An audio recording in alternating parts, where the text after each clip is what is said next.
get the most information about the gift of tongues in 1 Corinthians chapters 12, 13, and 14.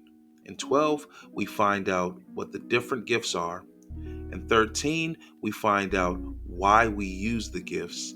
In 14, we find out how to use the gifts. 1 Corinthians 12:4-11. Now there are varieties of gifts, but the same Spirit. And there are varieties of ministries, and the same Lord. There are varieties of effects, but the same God who works all things in all persons.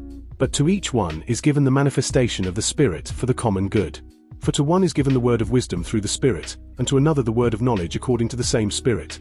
To another faith by the same Spirit, and to another gifts of healing by the one Spirit, and to another the effecting of miracles, and to another prophecy, and to another the distinguishing of spirits, to another various kinds of tongues, and to another the interpretation of tongues.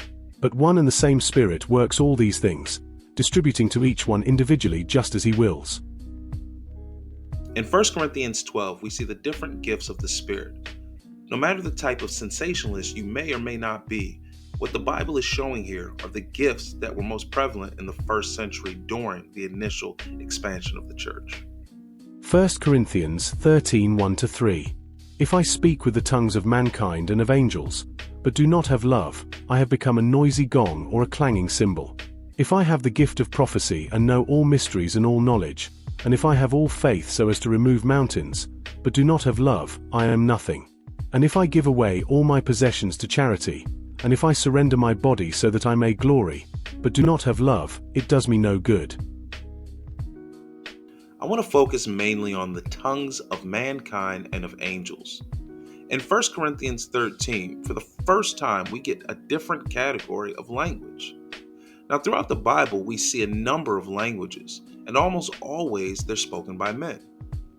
But here we're given a category that we don't hear much about, and that is the language of the messenger, the tongues of angels. So I have a simple question. It's the same question that I initially posed as a challenge.